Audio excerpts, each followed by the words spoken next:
Trustees, we have the information items of the agenda before us. Our first one is the Freeman Environmental Education Advisory Update, and I know Ms. Bacalor will be helping us with this. Dr. Swift, would you like to introduce this item? Thank you, Madam President and trustees.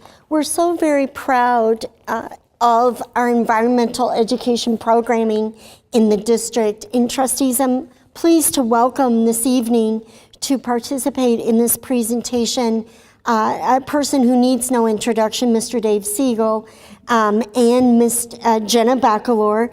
And I want to thank them. It's been about, 6-7 months ago that I invited Dave, and he's so busy with children that I have to get him, after hours, which really works well for the superintendent. So we did well on our meetings, but I invited them in, and we all know how exemplary his programming is, and our Ann Arbor Public Schools programming is. It's a pride point for our district and for our community. Our exemplary environmental education programming with students resonates with our deeply held community values around the environment, around sustainability. It's a deep, deep connection. Not only because of those values, but I find also because of the quality learning that students experience, and it's whole child learning,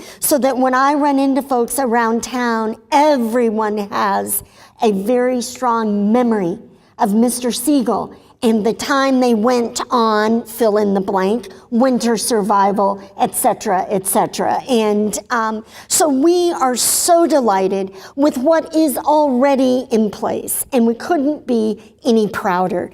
And yet, we felt there was an extremely exciting opportunity to leverage the facility of Freeman School to this wonderful programming that was already in place. Of course, that sounds wonderful for the superintendent to get to say and the board to support, but then some folks have to go and do the work of making that happen and sorting out what that will look like. So trustees, what we're here to share with you this evening is a very preliminary report of months of thinking and activity and interaction.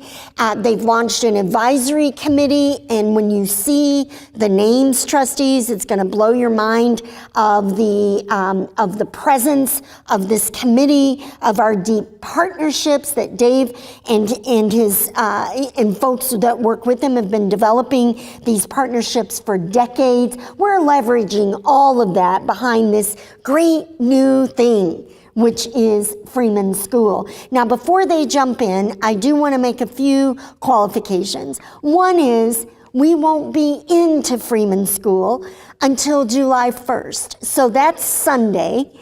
So they've been working from what we know through walkthroughs and being out there on the property. And I want to thank the trustees. Several of you joined us on that day for the walkthrough. And I think Trustee Kelly was actually fresh off of an environmental ed field trip that day and was still dressed in her clothing for that trip. It was wonderful.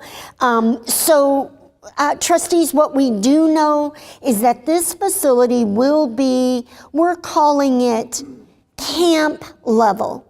So it will not be at the level of our other buildings. It's more rustic, and we think that is especially appropriate for environmental education.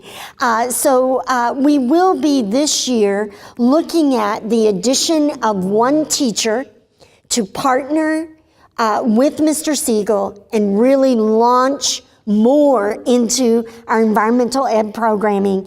But this first fall, we'll really be working with the programming we've been doing, and Dave and his partner and Ms. Bacalor and the advisory group will be really developing these ideas as we move through the 18-19 school year. They already have some great work under their belt, and trustees, we're very delighted to share it this evening, but I did want to give a little qualification up front that all of this is extremely preliminary. But we just couldn't wait. It's so exciting. We couldn't wait another day to share it with you. And I'll tell you, Mr. Siegel and Ms. Bacalor, how excited the community is about this. We received a call through our desk. You talked about who calls the superintendent's office. We received a call from a parent wanting to enroll their child in the environmental ed school. And so we were so excited about that. Actually, every child in the Ann Arbor Public Schools will be enrolled in the environmental ed programming, and we'll be sorting out exactly how that occurs as we move through this next year. And so with that, Ms. Bacalor and Mr. Siegel, just take us on a tour of your work and share with us your deep passion and what our next steps are. Thank you. Good evening, trustees. Dave and I are very excited to talk with you about the Freeman Environmental Education Center Advisory Committee and plans. I do want to mention that we've had a great interdepartmental team that's kind of a working group that includes Amy Deller, the science coordinator for A2 schools, Megan Fennick, STEAM principal, Seema Jolly and Sean Williams from Rec and Ed, Bernie Rice from facilities, and of course Dave. And we've been handling some of the more facility-related planning as we've gone along here. So what I'd like to do tonight, briefly, is to talk a little bit about Phase 1, which Dr. Swift mentioned, and then get into the advisory committee membership process and so forth. And here's a nice picture of Dave in the spring taking some fourth graders from Ba on the water tour trip, which is one of those very memorable trips where the kids learn to say, "How interesting," when they smell something bad on the water tour. Dave trains them very well to say that. It's really cute. So just to remind you, back in April, Marios and Emil presented the work happening across the district. It includes Freeman School, and this is the life safety and ADA upgrades that are going to happen so that people can safely use it as that rustic camp setting. So the working group has been thinking about, okay, what could Phase 1 be with this rustic camp? And students can certainly be doing some of their field trip activities, and this is a list that can happen there starting in the fall. Rec and Ed is also going to be, starting on Friday when we can get back in the building again, assessing potential use for youth camps and adult classes that could occur there. The idea being that we want this facility to be used both for K-12 curriculum and out-of-school time uses as well. The advisory committee is comprised of a true powerhouse of people. And we had huge interest in serving on this advisory committee. We wanted to, stack it full of teachers who are really engaged in the environmental education learning in the school district. But we had tons of community members. Basically, all of them had a master's degree in environmental science or some kind of environmental justice or something. So it was just narrowing down who really would be helpful. So lots of very well qualified people. And you'll see on the handout that lists the actual membership that many people are not just twofers, they're kind of threefers. They're both a parent, they are the program director for the Southeast Michigan Stewardship Coalition, and they might be an alumni of AAPS. They're, so people who are very invested in the school district in many ways and have an expertise related to environmental education. We will be adding some students in the fall, and we have a little bit of gap at the middle school level for our teachers, so we'll be adding there as well.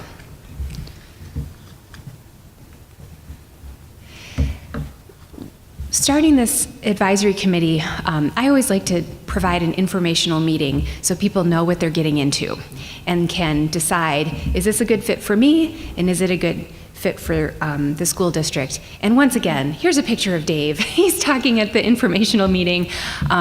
We wanted to give people a common understanding of the roots of environmental education, how it has changed over the years, and essential principles and underpinnings. We also talked about the advisory committee purpose, the products, the timeline, the process, the norms, et cetera, which I'm going to go over really quickly with you.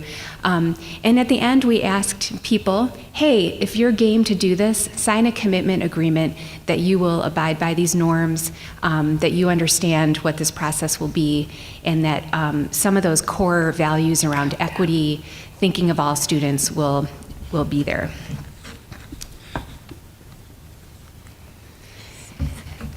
So I'm showing you some of the slides that we showed at the informational meeting about our purpose, which is to engage internally the school district and externally people in a collaborative process to envision programming for a future environmental education center. Our process is using a lot of our trioid tools, situation appraisal, potential opportunity analysis, and decision analysis, to do some of those core things that we like to do with advisory committees. Understand the current reality of our environmental education program, identify potential opportunities, research exemplars, where are other school districts in Michigan, in the country, doing really good work at an environmental center. And then deciding on recommendations. And so this picture is from our first real committee meeting where we were doing a situation appraisal to talk about the current environmental education program, successes and challenges and gaps. So our products from the committee eventually will be a list of recommendations that will go to Dr. Swift that are for leveraging this awesome property and facility to enhance our pre-K through 12th grade environmental education program. And this group of people have really forward-thinking ideas about how we can support and extend our current program. So another thing that's really important when we do advisory committee engagement is to know that we have people on these groups that are from our schools, they're from the community, and they bring lots of great diverse perspectives. So having some common group norms about how we collaborate together is really important. We know that there are naturally going to be tensions and conflicts sometimes. We want that to be okay within a framework that is respectful and kind. So these are our shared group norms, and the first one is keeping students first. Of course, this is at the heart of all of our work, but the rest of them are really about how we talk to each other in the group, and it includes at the end some things that we talk to our students about every day, being mindful and being kind to each other. And these are our norms that we go over at every meeting and remind ourselves of. And also that was part of the commitment agreement. So to be on the advisory committee, people committed to these norms. So some of the challenges that we're facing is the facility does need a lot of rehab or a lot of love, depending on how you want to think about it. There's a lot there that could be better. We also, and this is where Dave can step in, but there isn't any water on the property, so that does limit some of our environmental education programming in terms of conservation study and all kinds of things, biodiversity and everything. And our challenge and opportunity is to really use the partnerships that exist and can exist to the fullest extent possible in service to this program. We have lots of people who want to be involved in this environmental education center, and of course we want that too, but it's really how do we navigate so that it's truly in service to our students. So our next steps is internally we really need to establish firm connections with the Environmental Sustainability Advisory Committee and other groups. And we do have one person, Dan Ezekiel, I'm sure that name is familiar. He is on both committees and will be a great conduit of information and knowledge and perspective. We have to prepare for phase one, get ready for those field trips. We'll complete our situation appraisal and then move into the looking at our opportunities and researching our exemplars. So I have spun through this pretty quickly, and both Dave and I are available for any questions you might have. And would it be all right if Mr. Siegel just shared a couple of thoughts? Yes, please, and then we'll please. turn it over to the board. Yes. Good. Thank you. If we went back to that missing aquatic habitat, that might actually be an opportunity that would spur other people to become interested in developing an aquatic habitat. So its absence isn't necessarily a problem. It would be a great, we did this in the past at Scarlet. The Scarlet Pond was developed by Manfred Schmidt and Bill Browning, and it was going to a wet meadow. It was evolving to a wet meadow, and they decided to bring it back, and now we have one of the most diverse ponds on our properties. It has more creatures than any other, and so this could be a great opportunity. Thank you both. That was wonderful. Really appreciate your work. Thank you so much. Thank you.